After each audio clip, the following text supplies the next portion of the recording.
This is Road Noise, episode 36. Today, let's talk skin cancer.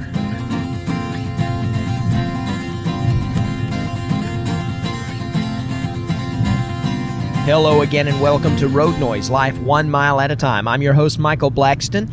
If you hear the sound of some sort of rumble under my voice, that's just the sound of the road, hence the reason we call it Road Noise. You're sitting alongside me in the passenger seat and we're learning to live life 1 mile at a time. Gonna talk about skin cancer today because it's something that I deal with on a fairly regular basis now. Recently, it has just become more and more of an issue for me, and I recently had some operations, some surgeries to take some skin cancers off of my back, several of them in fact, and as I started talking to my skin specialist, she enlightened me on some things that I started thinking maybe I wanted to tell you about, because dealing with the sun and the effects the sun has on your skin is something that some people, most people I think, don't really think a lot about. They don't really put much thought into how the sun is affecting their skin. And in fact, this is June 15th as this is being recorded, and we're right in the middle of the summer. And I was just in Myrtle Beach, South Carolina, and people are walking around without a lot of clothes on, trying to get a tan, and it's just that time of the year. People want to bronze themselves, and even if you don't want to bronze yourself, if it's hot, you really don't want to wear that many layers of clothes because you just want to be as cool as you possibly can. And it's just part of our life, especially here in America. Well, I'm here to tell you it's a serious matter that we really need to think about. And so I want to spend this episode talking about my story of what I deal with skin cancer and how I'm one of the lucky ones. The skin cancer issues that I have are nowhere near as serious as some people's battles with skin cancer, but they are serious enough that I have to have surgeries, and I've got the scars to prove it, and now I've got a little more knowledge, and I'm trying to learn a little more about it so I can kind of raise awareness for what the reality is as to what the sun does to our skin. So let me tell you about my life. As a kid, I grew up in the South. We ran around pretty much with cut-off shorts in the summer, and that's about all. I've never been the kind that liked to be barefoot very much, so I would always have on shoes, but other than that, that was it. I mean, I had bare legs and bare top. You know, I wasn't wearing a shirt. I was a little boy in the summer, and when I was walking around outside and playing outside, I would like to feel cool.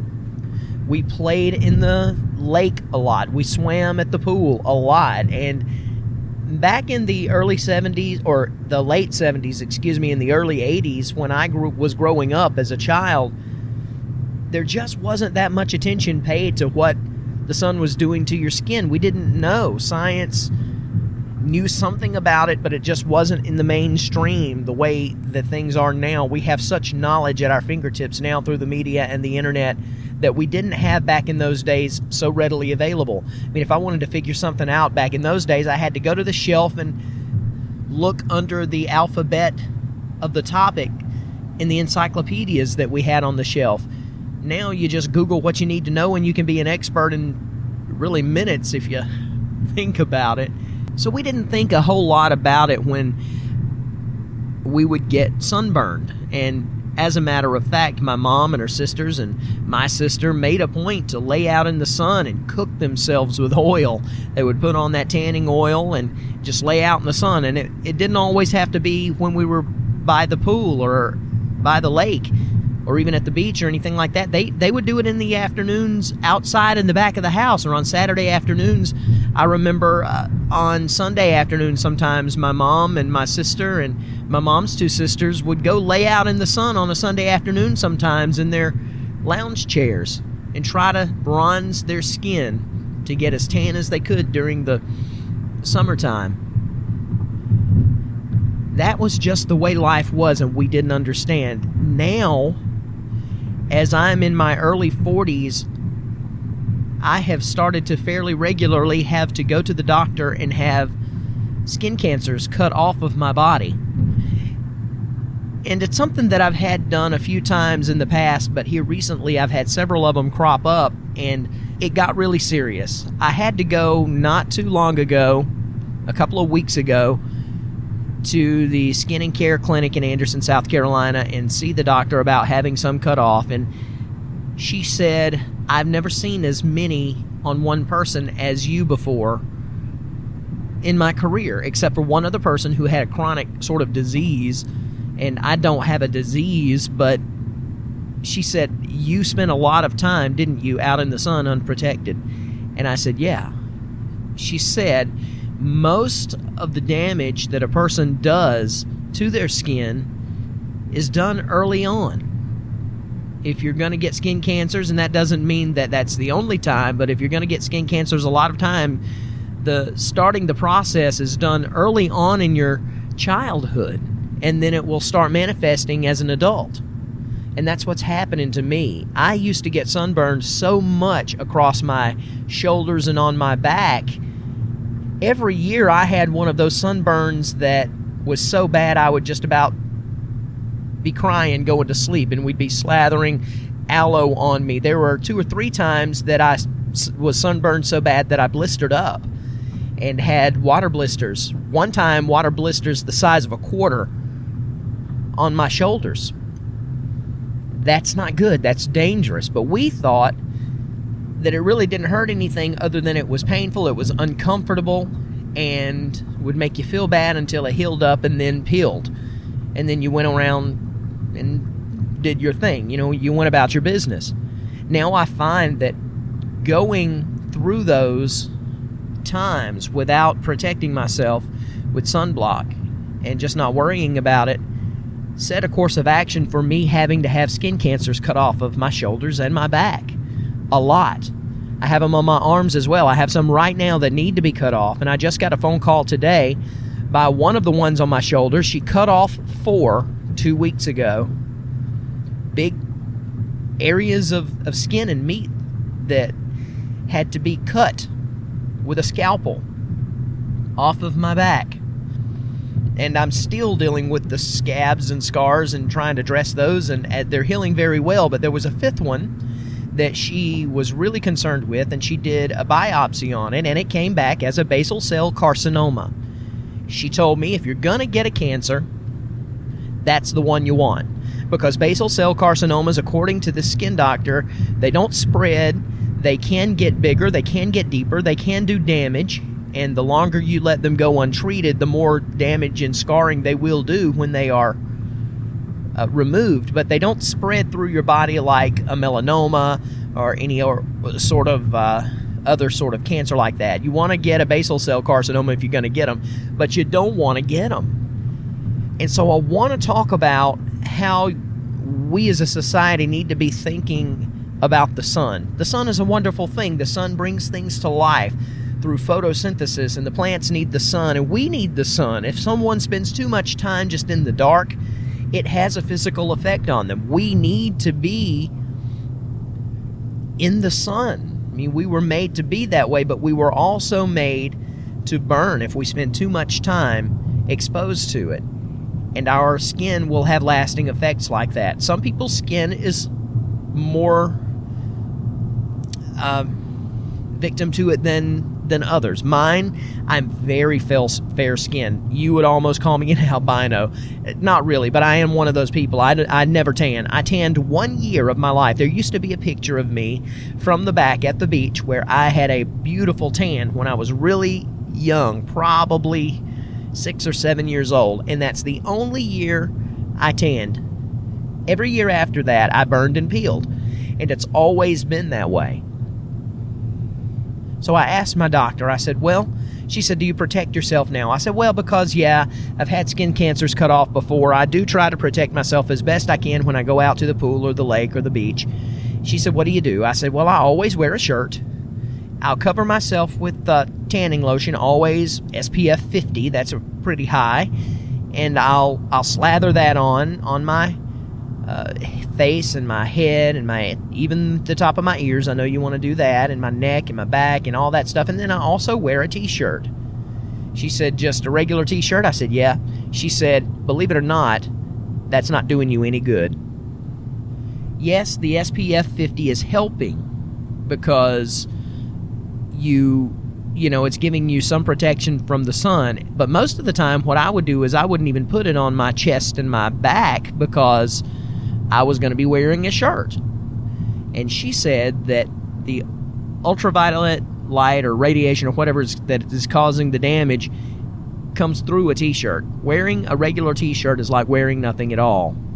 You need to wear something that is made, if you're going to be someone who is susceptible to this, and you're going to need to wear a t-shirt or something like that over your body when you're in the sun, you need to wear something that is made to repel the radiation of the sun. I didn't know that.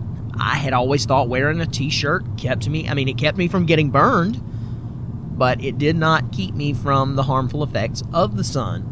So I want you to keep that in mind if you're ever going to be spending a lot of time in the sun and you're going to be wearing some clothes. You might consider doing a few things that she said I could do to help create a protection against the sun with my clothing. First of all, you can buy clothes that are made with an SPF rating. Now, they're expensive, and that's really not practical for most people. Someone like me who is very susceptible to skin cancers, yeah, I probably need to look into it. But somebody like you, unless you just want to spend that kind of money for that extra protection, it's available for you, but it can get kind of pricey. But it is available for you, so you can think about that. Also, apparently, you can get something that you add. It's an additive to your laundry detergent. When you throw your clothes into the washer to launder them, you can add, I'm not sure if it comes in a capsule or a pill or something. I'm not sure really how it comes, but you can get some sort of an additive to go into your clothes that add a layer of SPF protection to your clothes as you wash them. Now, that's what we're going to be looking into, and my wife and I, we keep forgetting to actually look at that, but it's something that we really need to, and we're going to start looking into for all of us, because my kids have the same type of skin I do. I think they're a little bit better than me. They seem to have a little bit more of a bronze or tan tint to their skin than I do, but still, I'm going to take precautions with my kids. So you can get an additive to add to your laundry. Also, you can get higher SPF. I really suggest that anyone who is going to get sun protection, go ahead and get as high as you can find. Now, I found at my local drugstore, I was able to find as high as SPF 70.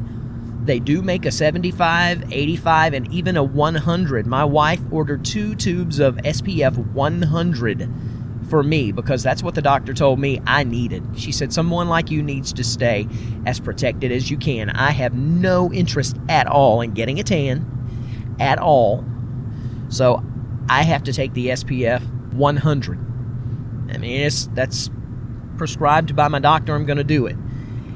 And she told me I needed to be doing this every single day. She told me that just as my wife gets up and puts makeup on in the morning, I need to go ahead and cover myself in SPF 100 sunblock every single day of my life. Because, like I said, she said she'd never seen someone outside of the patient she had that had a skin disease with this many skin cancers. So, I'm not saying that everyone should spend their lives completely wrapped in a tarp every time they go out and in the sun. I know some people have different type of skin. There are some people who have tanned their skin to the point that they look like leather and never gotten a single skin cancer. I understand that, but what I'm saying is, especially if you're fair-skinned, at least just be sensitive to what your skin can handle. And if you're somebody that is very fair-skinned like I am, then you really want to take precautions, because it may seem fine now. You may not have a blemish on your skin now, but it's possible, especially if you're fair-skinned, especially if you burn easily, if you're one of those people that burns and peels and don't tan, you might start seeing these little places pop up on your skin, and suddenly you're having to get them cut off. I'm covered in scars. I don't care. I mean, and when I say I'm covered in scars, I don't mean I have 50 scars just all over my body. I've just got several scars from having had skin cancers cut off. I have these on my back. I have a couple of more on my back.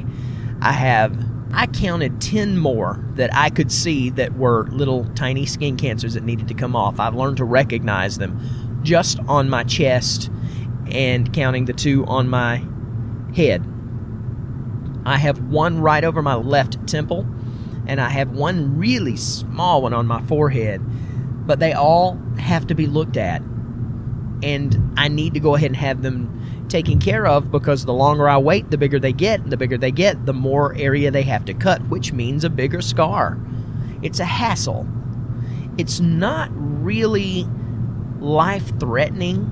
I guess it could be if it were in a certain place. I really don't know a whole lot about what they call the I'm not sure what all they call the ones I've got on my chest and the ones off my back. I don't know that they were actually basal cell. The one she was worried about that she did the biopsy for was basal cell carcinoma. But and I've got to go back, as a matter of fact, on July the 28th, I've got an appointment to go in and have what's called the Mohs procedure, which means they go in, they deaden the area, they cut it out, and then they biopsy it right there in-house while I wait and see if they got it all. If they've got it all, great, I go home. If they didn't, they deaden the skin some more and go back in, and they keep doing it over and over again all day long until they get it all. I'm not looking forward to it. They don't put you out. You're not asleep while they do it. You have to just deal with it. I mean, you don't feel it. They do deaden the skin and numb it like they do a tooth if they're going to extract it. It doesn't hurt while they're doing it, but it is a hassle, and it's a hassle to have to dress the wound and help it to heal. And this is the easy kind. Skin cancer is not always an easy basal cell carcinoma or a squamous cell, I think is what the other kind they call it that I was trying to think of. It's not always simple like that. Sometimes it can become serious. Skin cancer can be disfiguring, and when left alone, if ignored, it can even be something that becomes dangerous. I'm sorry if I seem like I'm a little bit distracted. I see that I passed a cop that was facing me as I'm on the interstate, and he was facing the wrong direction, I guess letting people know to be looking at a difference in traffic speed up here, and I came to a traffic stop, and I don't know exactly what's going on up here. I can see lights flashing, so I imagine it's probably a wreck of some sort. And so I was trying to kind of split my thoughts between what I'm trying to talk about and trying to drive, so I know I kind of got distracted there. But anyway, that's what I wanted to talk about with skin cancers. I've dealt with it for a while. I've had one cut off my head, off the very top of my head. I've had several cut off of my shoulders. I've got several now that need to be taken care of. And it's not a fun process, but I just beg you to at least think about it. When you're going out into the sun and you're going to be spending time at the beach and at the lake and camping and picnicking and all the things that we love to do in the summertime, please, have fun with it, but also keep in mind that too much sun can be a bad thing, and we need to protect ourselves. So please take the precautions to do that. And that's all I'm going to talk about with the skin cancers. I don't want to be too much about it. I'm not a doctor, and so I'm just kind of telling you what I've learned here recently, and it's kind of been on my heart to not be a spokesman for it, but tell the people who listen to me about it. If you see something that you want to warn people about, and you got your friends, you tell them about it, and you hope that they see the warning signs. I am coming up on this wreck here, and apparently I don't know if it involves this trailer here, truck or not, but it doesn't look like it was very fun, whatever this is.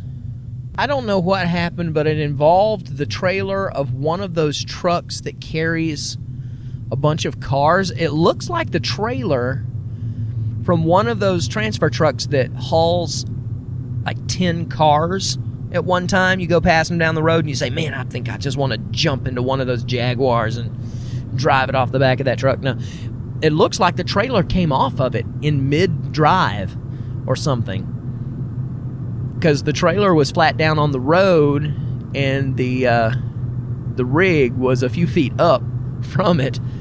So I don't think anybody was hurt. I can't tell. It didn't look like anybody was hurt, or that there was even another car in there. But anyway, that's neither here nor there.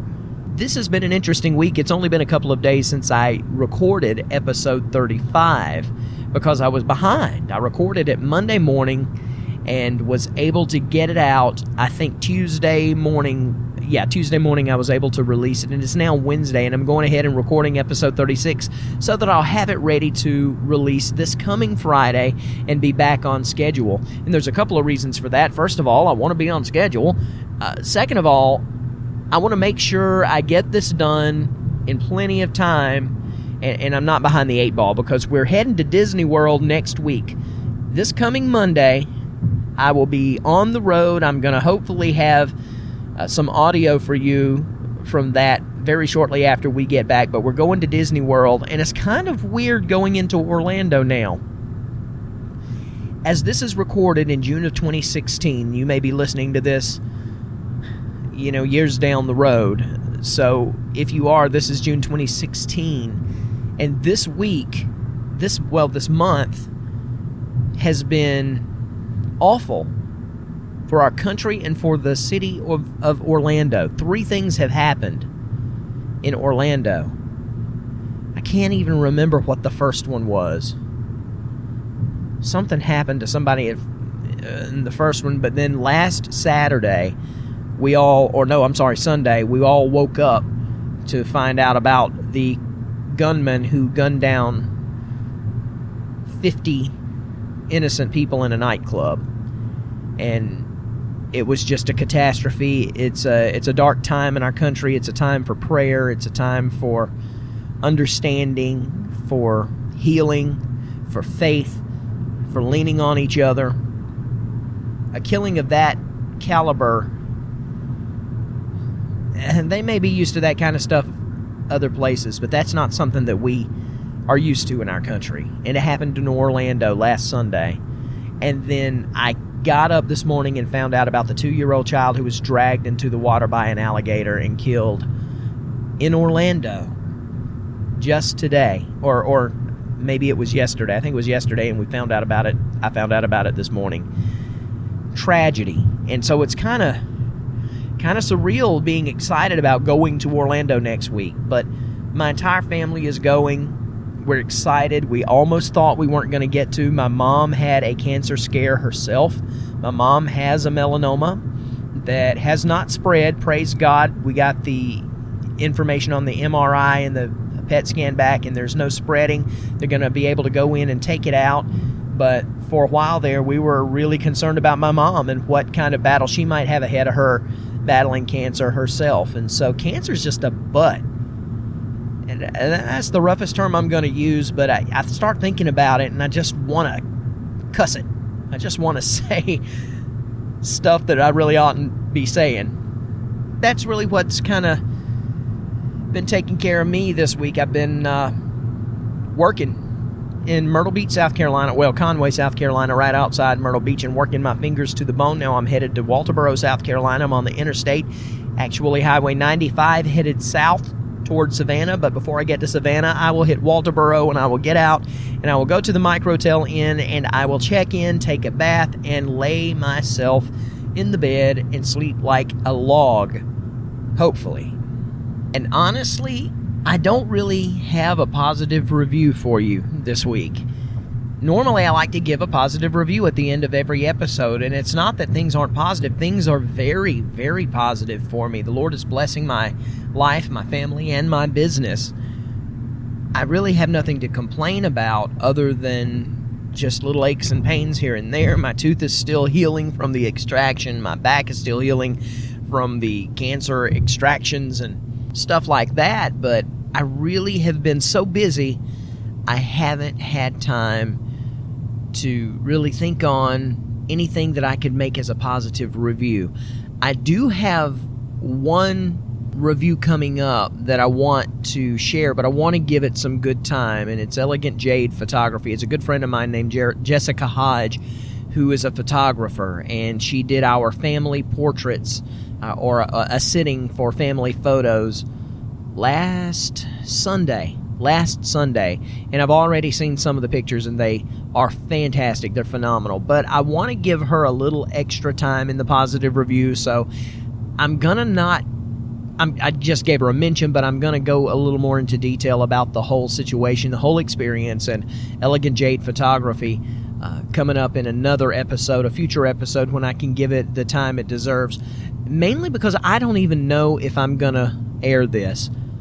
I paused this recording just a few minutes ago when I decided to go ahead and wrap up the show and give you the positive review, and then I couldn't think of anything. So I paused the recording and just sat there and tried to think of something. And then I thought, I don't even know if I like how I'm feeling about this recording. I don't know why. I'm going to have to listen back to it. If you're listening to this, then I thought it was okay. I don't think I'm going to just think it is one of the better episodes. I'm just very picky about my content, and I want to make sure. I know that this is a life journal, and so this is not the kind of content that is just going to jump out at people anyway. But I don't know. I feel like it was kind of thrown together. It's probably me just being nitpicky, but that's just the way it is. So if you hear this, it means I thought it was good enough to go ahead and be episode 36. But because I'm not even sure if I want to, and because I just kind of don't feel great about it, I want to just leave the review as an empty one. So no review this week. Go look and find the positive in somebody. Maybe that's something you can do and to replace the positive review this week. Don't worry, I'm not feeling bad. I'm just tired. I think that's really what it is. I think I'm just tired. I am so tired. I need this vacation. I need this Disney World that's coming up really badly. I can't wait. My daughter was named after a Disney princess, Merida, from the movie Brave. And I cannot wait for her to experience Disney World. For one thing, she is a Mickey Mouse fan. Mickey Mouse Clubhouse is on at our house all the time, and she's just talking about, can't wait to go to Disney. I'm going to see the castle. I'm going to see Mickey and Minnie and Goofy and Daisy and Donald and Pete. All of those characters. She said the other day, she said, Daddy, I'm going to see Cinderella and Snow White and Belle, and I'm going to dance with them, and Luke can dance with them too. She uses the L sound for her Y's right now. She's a little over 3 years old, and she still uses the L sound in replacement of her Y's, and it's just as cute as it can be. So Luke can dance with them too, Daddy. It's melting my heart thinking about her. Been away too long. I can't wait to get back to them. So I'm going to wrap up this episode number 36, and I hope you got something out of it. If it sounded jumbled, if it sounded just kind of chaotic to you, just get this. The sun is wonderful, the sun is needed, but it is dangerous as well. So just be aware and take the proper precautions to protect your skin, because what may feel like nothing today could turn out to be something you don't want to have to deal with in the future. And that's what I'm experiencing right now, and I hope I just want you to learn from my mistakes. So think about that, and until next time, let me give you the ways you can get in touch with me. You can contact me via my voicemail line at 706-408-7456. That's the voicemail line. I have managed to get a greeting for it, so when you do call it, you'll hear me saying who I am and the podcast and all that. So go ahead and leave me a brief message there if you'd like to do it that way, or you can contact me via email.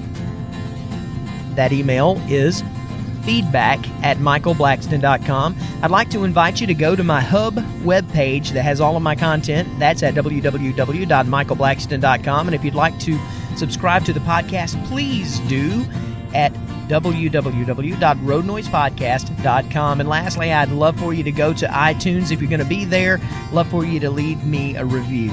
It helps me to be seen when you rate me and give me a review. And be honest, I'm not asking for a positive review. I'm not asking for a negative review. I'm asking for an honest review. Thank you for joining me, sitting in the passenger seat next to me as we learn to live life 1 mile at a time. I'm Mike Blackston. This is Road Noise, and we'll see you next time. Bye-bye.